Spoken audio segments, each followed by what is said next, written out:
평양의 메아리. 지금 평양 백두산 1호 별장이 발칵 뒤집혔습니다.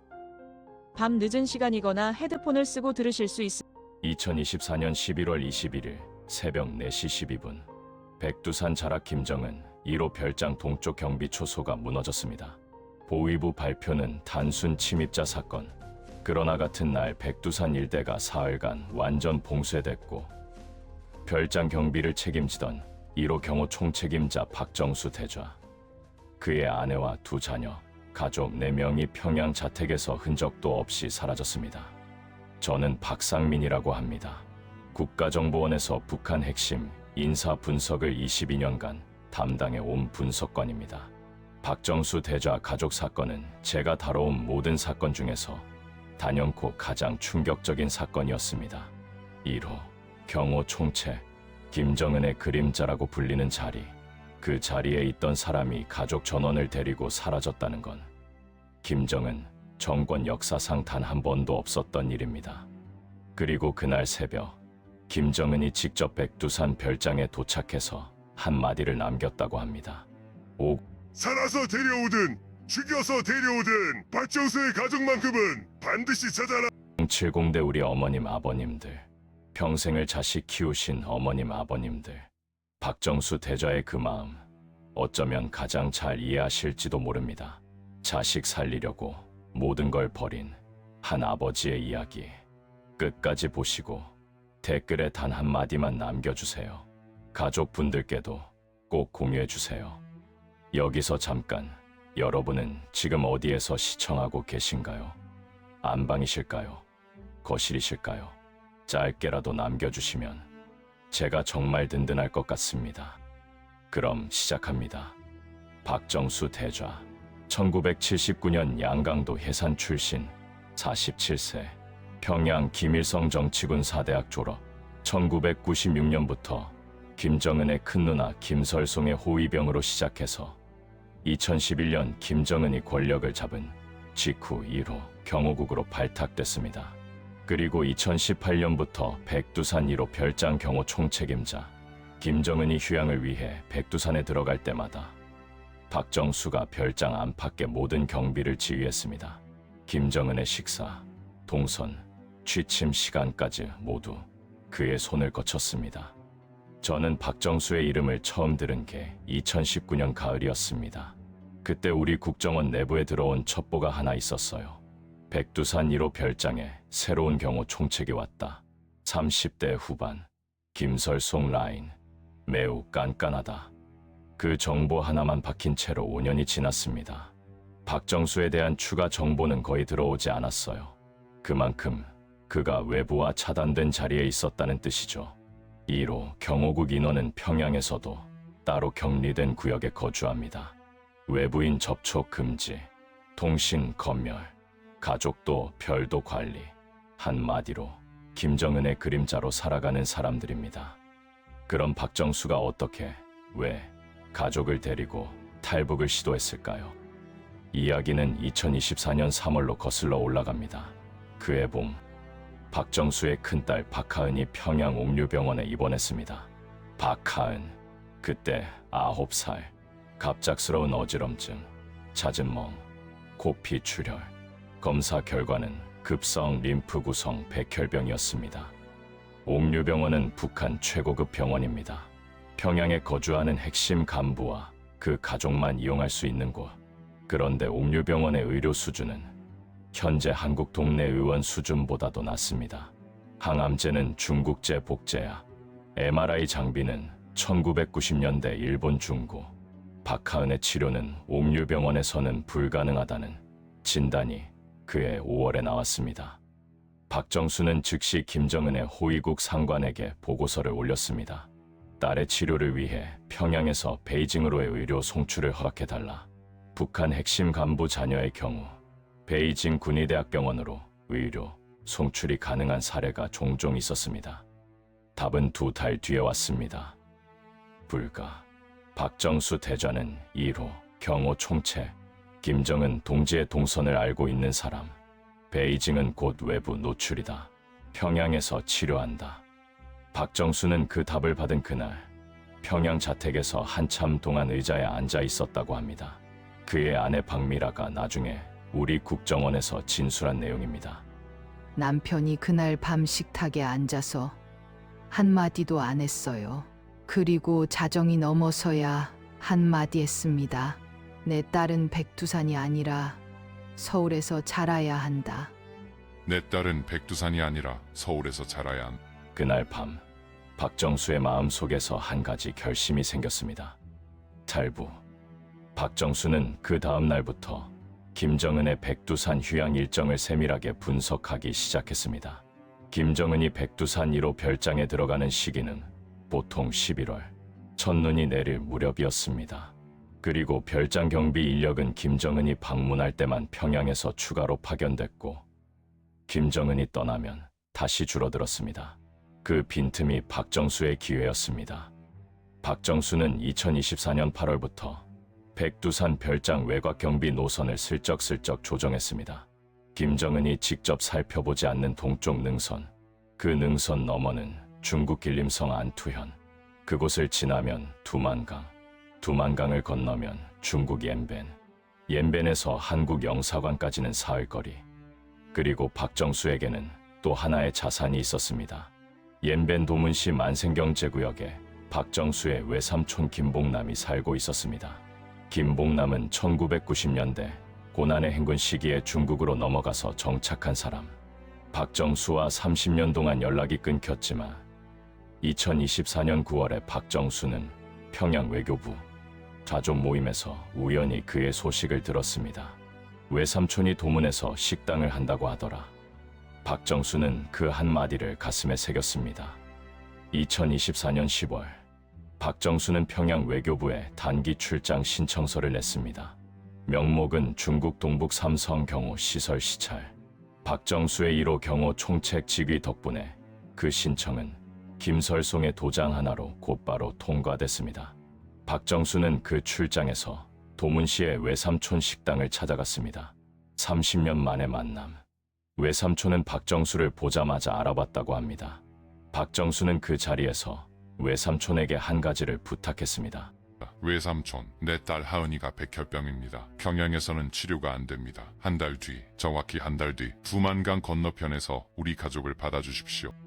외삼촌은 그 자리에서 한마디도 하지 않았습니다. 단지 박정수의 손을 꽉 잡고 천천히 고개를 끄덕였다고 합니다. 박정수는 그날 평양으로 돌아오는 비행기 안에서 처음으로 눈물을 흘렸다고 합니다. 22년 전 김정은의 호위병으로 처음 임관했을 때 다짐했던 모든 것이 그날 무너졌기 때문이었어요. 박정수의 충성, 김씨 정권에 대한 충성, 그 충성이 딸의 백혈병 앞에서 무너졌습니다. 2024년 11월 15일 김정은이 백두산 1호 별장에 도착했습니다. 항상 그렇듯이 박정수가 직접 별장 내부 점검을 했습니다. 침실, 식당, 사우나, 비밀 통로, 비상 탈출구. 박정수는 그날 자기 손으로 김정은의 안전을 한 번 더 점검했습니다. 그리고 그 밤 박정수는 별장 동쪽 능선 경비초소 2곳에 자기 직속 부하 2명을 배치했습니다. 두 부하는 박정수를 절대적으로 신뢰하는 사람들이었습니다. 박정수는 그들에게 한 가지를 지시했습니다. 11월 20일 자정부터 21일 새벽 5시까지 동쪽 능선 경비 초소는 30분에 한 번씩 본부에 정상 보고를 보낸다. 그러나 절대 본부 통신에 응답하지 마라. 자동 송신만 해라. 이상. 부하들은 그 지시가 무슨 의미인지 묻지 않았습니다. 박정수는 그들에게 그동안 모든 것을 가르쳐준 상관이었으니까요. 같은 시기 박정수의 아내 박미라는 평양 자택에서 가족이 며칠 동안 사용할 수 있는 비상 식량과 약을 정리하고 있었습니다. 박미라는 그때 우리 국정원이 나중에 확보한 일기장에 이렇게 적었습니다. 남편이 무엇을 하려는지 정확히는 모른다. 하지만 그가 마지막으로 내 손을 잡았을 때 그 손이 떨리고 있었다. 22년 동안 한 번도 떨린 적이 없는 손이었다. 나는 그 떨림에서 결심을 읽었다. 2024년 11월 20일 자정 김정은은 별장 안에서 깊은 잠에 빠져 있었습니다. 박정수는 별장 1층 경호 본부에서 모니터 화면을 응시하고 있었어요. 모든 경비 초소가 정상 보고를 보내고 있었습니다. 동쪽 능선 두 초소도 자동 송신으로 정상 보고. 박정수가 직접 그 시스템을 설계했기 때문에 본부 운영진 누구도 의심하지 않았어요. 새벽 1시 30분, 박정수는 자기 자리에서 일어났습니다. 그는 부관에게 한마디 남기고 별장을 나갔습니다. 잠시 동쪽 능선 점검. 1시간 안에 돌아온다. 부관은 박정수의 별장 입구 카드키를 보고 거수 경례를 했습니다. 박정수는 그 경례에 천천히 답례를 한 뒤 별장 정문을 나섰습니다. 같은 시각 평양에서는 박미라가 두 자녀를 깨우고 있었습니다. 큰딸 박하은 9살, 백혈병 사기, 둘째 아들 박민호 7살. 건강. 박미라는 두 아이에게 한마디만 했습니다. 엄마랑 아빠랑 같이 여행 가자. 오랫동안 못 갈 곳으로 가자. 아이들은 새벽이라 잠에 취해 있었습니다. 하지만 박미라가 준비해 둔 가방을 보고 박하은이 한마디 했어요. 엄마, 이거 평양 떠나는 거지? 9살, 백혈병 환자. 그러나 박하은은 자기 부모의 표정을 누구보다 잘 읽는 아이였습니다. 박미라는 딸을 꽉 안았습니다. 맞아. 평양 떠나는 거야. 세레코스로 갈 거야. 거기서 너 치료받을 거야. 약속해. 박하은은 엄마의 어깨에 얼굴을 묻고 작은 목소리로 말했습니다. 엄마, 무서워. 박미라는 딸의 등을 천천히 쓸어내리며 답했습니다. 엄마도 무서워. 그런데 엄마는 너 살리려고 가는 거야. 그러니까 무서워도 같이 가는 거야. 새벽 2시, 박정수가 평양 자택에 도착했습니다. 두만강 도하 지점까지 차로 5시간. 시간이 빠듯했습니다.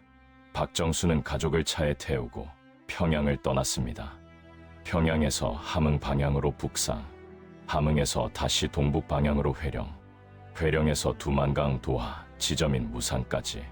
박정수는 1호 경호 총책의 공식 차량을 이용했기 때문에 모든 검문소를 그대로 통과했습니다. 차 안에서 박정수와 박미라는 거의 말을 하지 않았습니다. 박민호는 잠들었습니다. 박하은은 차창에 기대 멍하니 밖을 보고 있었어요. 박정수가 처음으로 입을 열었습니다. 새벽 4시 30분, 함흥을 지나면서였어요. 미라야, 만약 내가 도중에 잡히면 너랑 아이들만이라도 두만강 건너라. 외삼촌 식당, 도문시 만생경제구역 신화로 23번지. 그 주소만 기억해라. 박미라는 고개를 끄덕였습니다. 그리고 한 가지 더. 한국 가면 정밀 검사 받고 수술 받아라. 하은이는 한국 의료라면 살릴 수 있다. 우리가 평양에서 못 살린 딸을 한국이 살린다. 박미라는 그제야 눈물을 흘렸습니다. 22년 동안 김정은의 그림자로 살아온 남편이 처음으로 자기 입으로 한국이라는 단어를 말한 순간이었어요. 같은 시각 백두산 1호 별장, 새벽 4시 12분. 부관이 박정수의 부재를 처음으로 의심하기 시작했습니다. 1시간 안에 돌아온다고 했는데 2시간이 넘었어요. 부관은 무전기로 박정수를 호출했습니다. 응답 없음. 동쪽 능선 경비 초소도 자동 송신만 박힐 뿐 음성 응답 없음.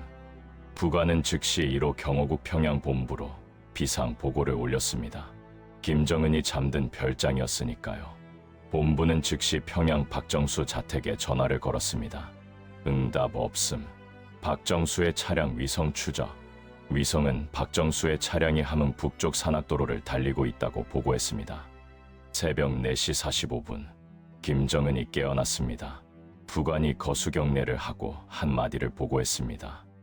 경애하는 원수님, 박정수 대자가 가족과 함께 종적을 감췄습니다. 현재 함흥 북쪽 산악도로를 달리고 있는 것이 확인됐습니다. 김정은의 표정이 그 순간 어떻게 변했는지 우리 국정원은 그 자리에 있던 보위부 관계자의 진술을 통해 확보했습니다.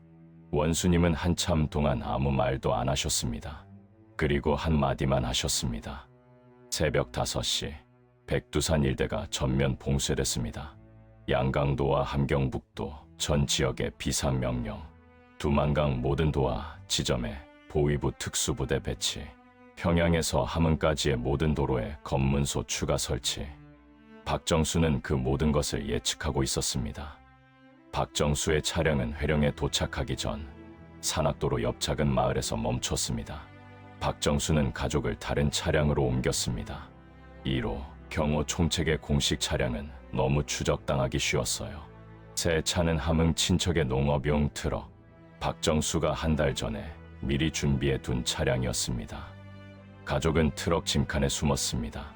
박하은과 박민호는 담요로 덮였어요. 박정수와 박미라는 트럭 뒤쪽에 앉아서 농민으로 위장한 채 회령으로 이동했습니다.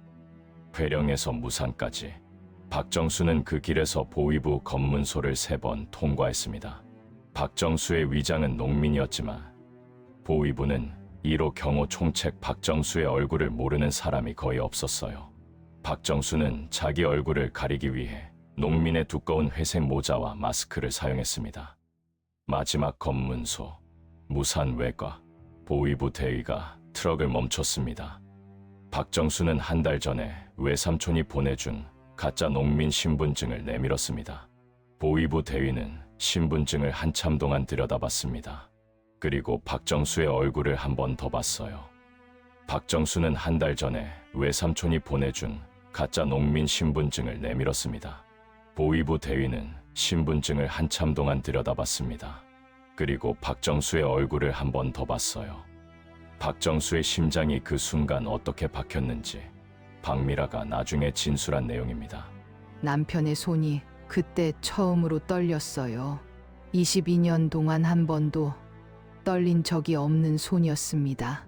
22년 동안 김정은의 그림자로 살아온 남편이 그 한순간만큼은 평범한 아빠였어요.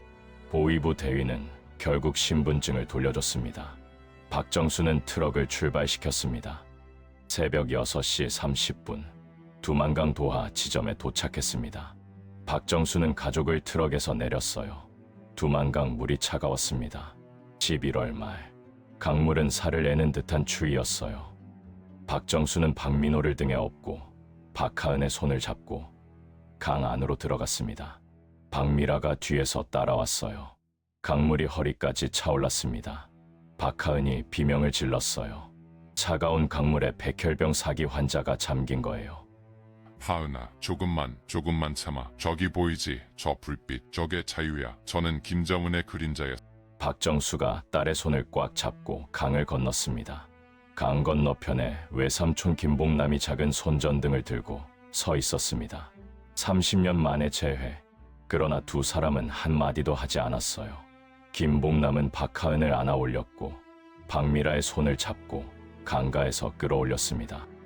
같은 시각 두만강 위로 총성이 울렸습니다. 보위부 특수부대가 박정수 가족의 도하 지점을 발견한 거예요. 박정수는 가족이 강을 건너자마자 자신은 강가에 남아서 보위부의 시야를 가렸습니다. 자기 가족이 도문시까지 안전하게 이동할 시간을 벌기 위해서였어요. 박정수가 두만강 강가에서 마지막으로 본 것은 가족이 외삼촌과 함께 어둠 속으로 사라지는 모습이었습니다. 그리고 그는 자기 가슴 안에 숨겨둔 권총을 꺼냈습니다. 그러나 오늘 저는 한 아이의 아버지로 죽습니다. 저는 김정은의 그림자였습니다. 총성이 한 번 더 울렸습니다. 박정수는 그 자리에서 쓰러졌습니다. 가족은 박정수의 마지막을 듣지 못했습니다. 그들은 외삼촌과 함께 도문시까지 이동했고 도문시에서 한국 영사관까지 사흘, 영사관에서 인천공항까지 일주일, 인천공항에서 한국 정부 보호시설까지 한 달. 박미라는 한국에 도착한 그날 우리 국정원에서 처음으로 진술을 시작했습니다. 그녀가 가장 먼저 한 말은 이거였어요. 제 남편이 우리 가족을 살리고 자기는 거기 남았습니다. 박하은은 한국에 도착한 지 일주일 만에 서울대병원 소아암센터에 입원했습니다. 한국 의료진은 박하은의 백혈병을 정밀 검사한 후 한 가지 결론을 내렸습니다. 치료 가능합니다. 골수 이식 후 완치 가능성 70%. 박미라는 그 진단을 들은 그날 병실에서 한참 동안 울었다고 합니다.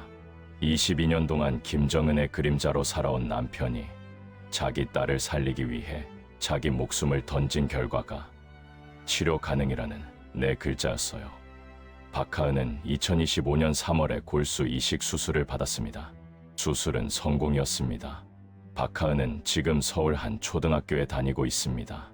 그녀가 가장 좋아하는 과목은 음악, 한국 가요를 외워서 부르는 게 취미입니다. 박민호는 한국 초등학교 1학년에 입학했습니다. 처음에는 평양 사투리 때문에 친구들이 놀렸지만 지금은 서울 사투리를 완벽하게 구사합니다. 박미라는 서울에서 작은 카페를 열었습니다. 카페 이름은 백두산. 그녀가 매일 카페 문을 열면서 가장 먼저 하는 일은 카운터 위에 박정수의 작은 사진을 올려놓는 일입니다. 5070대 어머님 아버님들, 박정수 대좌의 이야기는 여기서 끝나지 않았습니다. 박정수가 두만강 강가에서 보위부 총탄에 쓰러진 그날 아침, 우리 국정원은 박정수의 마지막 메시지를 받았습니다. 박정수가 한 달 전 외삼촌을 통해 우리 국정원에 전달한 봉투 한 통이었어요.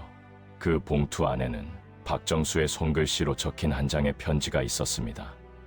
22년 동안 그의 안전을 책임졌습니다. 그러나 오늘 저는 한 아이의 아버지로 죽습니다. 제 딸을 살려주십시오. 그리고 부탁드립니다. 북한에서 자기 자식을 살리려고 모든 걸 버리는 또 다른 박정수가 있다면 그를 외면하지 말아주십시오. 여기서 잠깐, 여러분은 지금 어디에서 시청하고 계신가요? 안방이실까요? 거실이실까요? 짧게라도 남겨주시면 제가 정말 든든할 것 같습니다. 여러분, 박정수 대좌는 더 이상 김정은의 그림자가 아닙니다. 그는 자기 딸을 살린 한 아버지로, 그리고 한 명의 한국인의 아버지로 영원히 기억될 사람입니다. 오늘 이야기 어떠셨나요? 박정수 대좌처럼 자식 살리려고 모든 걸 버린 한 아버지의 이야기. 어머님, 아버님 마음 한켠에서 떠나지 않으셨다면 댓글에 단 한마디만 남겨주세요. 박정수 대좌 잊지 않겠습니다. 그 한마디가 그가 남긴 마지막 부탁에 대한 우리의 답이 됩니다. 구독, 좋아요, 알림 설정 부탁드립니다. 박하은은 지금도 매일 학교 끝나고 카페 백두산에 들러서 카운터 위 아빠 사진에 인사를 한다고 합니다. 아빠, 오늘도 학교에서 잘 다녀왔어. 박하은이 처음 한국에 도착했을 때 그녀가 두만강 강가에서 본 한국의 첫 불빛을 기억하고 있다고 합니다. 그날 강 건너편에서 본 그 작은 손전등의 불빛, 그 불빛 하나가 박정수 가족 4명의 인생을 바꿔놓았습니다. 여기서 잠깐, 여러분은 지금 어디에서 시청하고 계신가요? 안방이실까요? 거실이실까요? 짧게라도 남겨주시면 제가 정말 든든할 것 같습니다. 여러분, 별장의 마지막 밤은 서울의 첫 새벽이 됐습니다. 끝이 아닙니다. 시작입니다. 다음 영상에서는 또 다른 박정수의 이야기를 들고 오겠습니다. 보위부 핵심 간부 가족이 평양 한복판에서 사흘 만에 사라진 사건, 그 사건의 진짜 진실, 다음 영상에서 만나 뵙겠습니다. 어머님, 아버님, 오늘도 건강하시고 행복하시고 가족분들의 따뜻함을 잊지 마세요.